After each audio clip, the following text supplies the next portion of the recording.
मस्त आराम से दिन भर ये लोग अपने घरों में रहा करते थे और शाम के बाद ये लोग निकलते थे और चोरियां करते थे।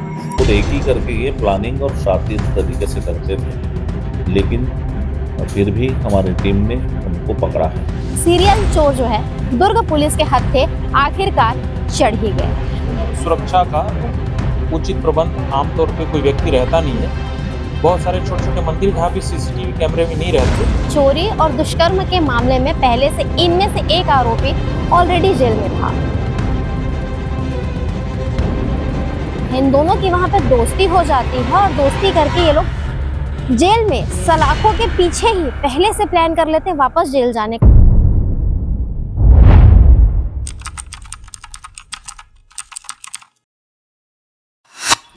भिलाई के मंदिरों में लगभग 5 मंदिरों में चोरी करने वाले सीरियल चोर जो है दुर्ग पुलिस के हत्थे आखिरकार चढ़ ही गए। काफी दिनों से लगभग मेरे ख्याल से अगस्त के महीने से ये लोग दुर्ग भिलाई के मंदिरों को टारगेट करते थे, खास करके भिलाई के मंदिरों को टारगेट करते थे और यहाँ पर जाकर चोरियां करते थे। मंदिरों से इन्होंने न केवल पैसे चुराए, आप सभी को बताना चाहेंगे कि मंदिर से इन चोरों ने आभूषणों को चुराया। जितने भी देवी देवता के लिए जो आभूषण होते हैं चांदी के, वो चुरा लिए, छत्र चुरा लिए, सिक्के चुरा लिए, पैसे चुरा लिए और उसके बाद किस प्रकार से मस्त आराम से दिन भर ये लोग अपने घरों में रहा करते थे और शाम के बाद ये लोग निकलते थे और चोरियां करते थे। पूरे मामले के जो आरोपी है, 3 आरोपी है कुल इसमें। 3 में से 2 आरोपी आप सोचिए अनूपपुर मध्य प्रदेश के रहने वाले हैं, वही एक आरोपी ही छत्तीसगढ़ मुंगेली का बताया जा रहा है। अब आप सोचिए कि मध्य प्रदेश से आकर छत्तीसगढ़ में किस प्रकार से इन चोरों के द्वारा यहाँ पर चोरी की वारदात को अंजाम दिया जा रहा था। यदि समय पर पुलिस के द्वारा इन्हें नहीं पकड़ा जाता तो ना जाने दुर्ग भिलाई के और कौन कौन से मंदिर जो है वो इनके टारगेट में आ जाते। दुर्ग पुलिस के लिए काफी ज्यादा ये चैलेंजिंग था क्योंकि एक लगातार एक ही पैटर्न में चोरियां हो रही थी। लेकिन कहते हैं ना कि कानून के हाथ काफी ज्यादा लंबे होते हैं, अपराधियों तक, आरोपियों तक वो पहुंच ही जाते हैं। फाइनली 3 लोग जो है वो दुर्ग पुलिस के कस्टडी में आ गए हैं और चलिए आपको बताते हैं कि किस प्रकार से इन चोरों ने चोरी की घटना को अंजाम दिया है। आप सभी को बताना चाहेंगे जो मेरे हाथ में विज्ञप्ति, इस विज्ञप्ति के हिसाब से 7 अगस्त 2025 की रात फल मंडी पावर हाउस हनुमान मंदिर में पहली चोरी की है। दूसरी चोरी इन्होंने किया है दिनांक 5/11/2025 को सेक्टर 5 कांची कामाक्षी मंदिर में और 14/12 यानी अब से कुछ दिनों पूर्व ही काली मंदिर सुपेला में इन्होंने चोरी की और 12/11/2025 को फरीदनगर दुर्गा मंदिर में ताला व दान पेटी चोरी कर लिया तथा 15-16 की रात यानी कि 15 और 16 की दरमियानी रात जो है अभी 2025 में ही 12वें महीने में इस दिन इन्होंने सेक्टर 6 स्थित बालाजी मंदिर में चोरी करने का प्रयास किया। चलिए अब आपको बताते हैं कि इस पूरे मामले में आज जो है जिस प्रकार से प्रेस कॉन्फ्रेंस रखी गई थी इसमें क्या कुछ बातें पुलिस के द्वारा कही गई है, तो चलिए आपको वो सुनाते हैं। दुर्ग पुलिस को एक बड़ी सफलता मिली है। जो लगातार मंदिरों में चोरियां हो रही थी उसके चोरी करने वाले को पकड़ा गया है और उससे सामान भी बरामद करने में सफलता प्राप्त हुई है। विगत दिवस फल मंडी पावर हाउस हनुमान मंदिर में एक चोरी हुई थी और उसके बाद सेक्टर 5 कांची मंदिर में चोरी हुई थी। उसके बाद काली मंदिर सुपेला में और फरीदनगर दुर्गा मंदिर का दान पेटी चोरी हुआ था। इसी बीच में सेक्टर 6 स्थित बालाजी मंदिर में चोरी का प्रयास हुआ था और लगातार ये सप्ताह में 1-2 चोरियां हो जा रही थी, विशेषकर मंदिरों में ये जो नकदी चढ़ावे का सामान रहता था उसको ताला तोड़ करके ले जाते थे सामान। ये स्पष्ट हो रहा था कि कोई ये टारगेट करके सिर्फ मंदिरों में चोरी कर रहे हैं और बाकी जगह को छोड़ रहे हैं। इसलिए जब सीसीटीवी फुटेज खंगाला गया और सीसीटीवी फुटेज के आधार पर लगातार हमारी एसएसयू की टीम और थाने की टीम ने मेहनत किया तो उसमें कुछ लगा कि कोई बाहरी आदमी है, गिरोह है।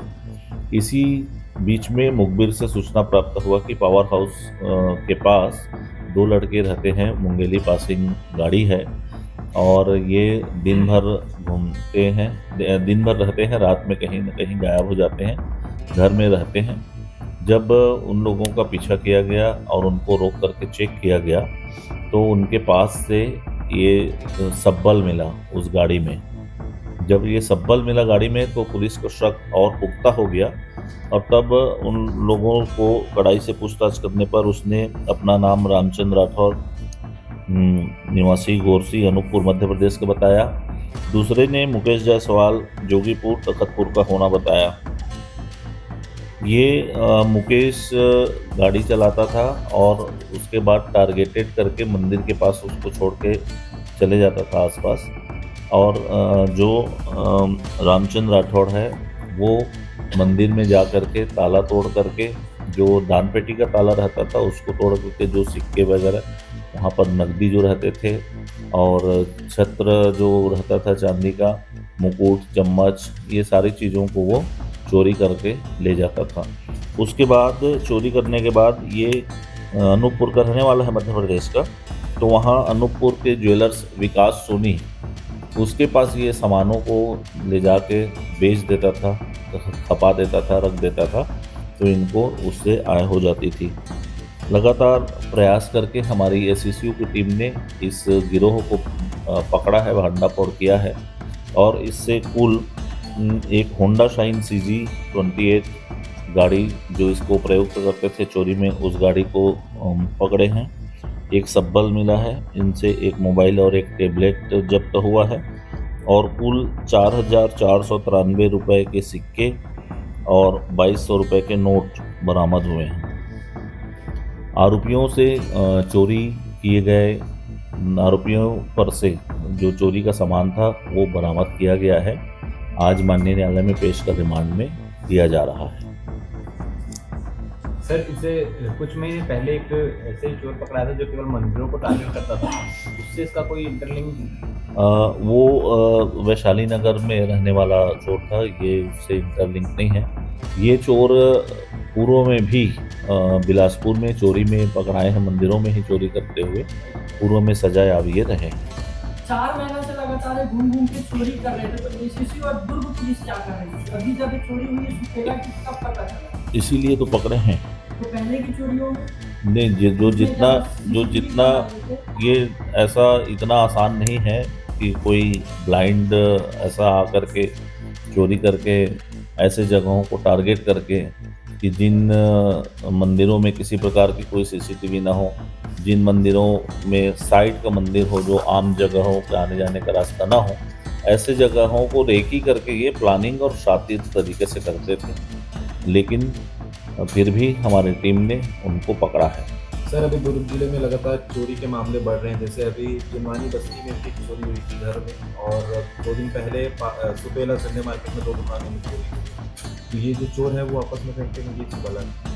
ये अलग अलग प्रकार के चोर रहते हैं और चोरी इनसे जो डिटेक्ट हुआ है ये स्पेसिफाइड मंदिरों में चोरी करने वाले चोर हैं, तो ये बिल्कुल अलग है। उसमें भी हमारी टीम लगी हुई है, निश्चित रूप से सफलता मिलेगी। क्या कुछ खास वजह बताएं कि मंदिर में ही चोरी करने का, घर में भी तो चोरी करने? अभी पूछताछ जारी है, विवेचना का पार्ट।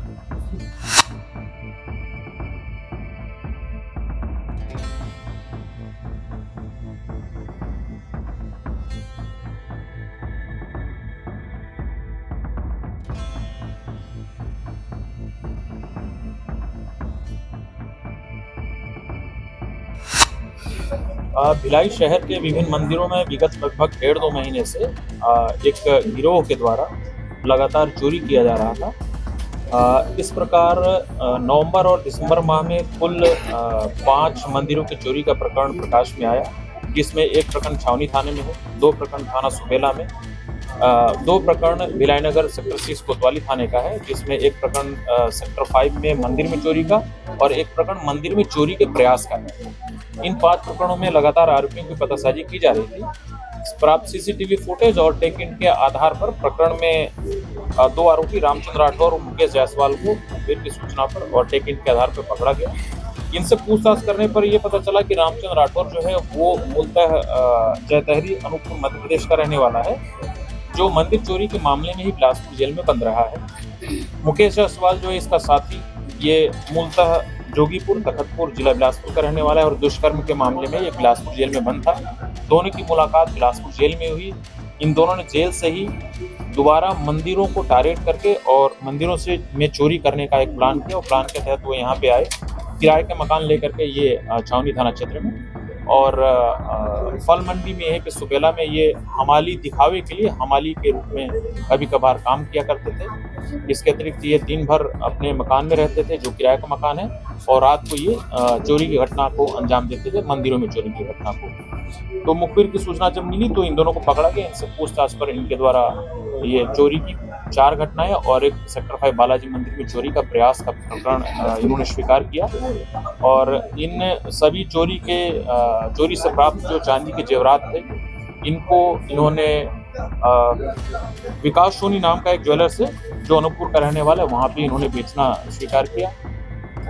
विकास सोनी के पास से जो चांदी के जो चोरी के ज्वेलर्स थे, जो ज्वेलरी थी, उनको रिकवर किया गया है। इस प्रकार कुल 4-5 प्रकरणों में 3 आरोपियों की गिरफ्तारी हुई है और लगभग 2 लाख रुपए का मसरूफ इनके पास जब्त किया गया।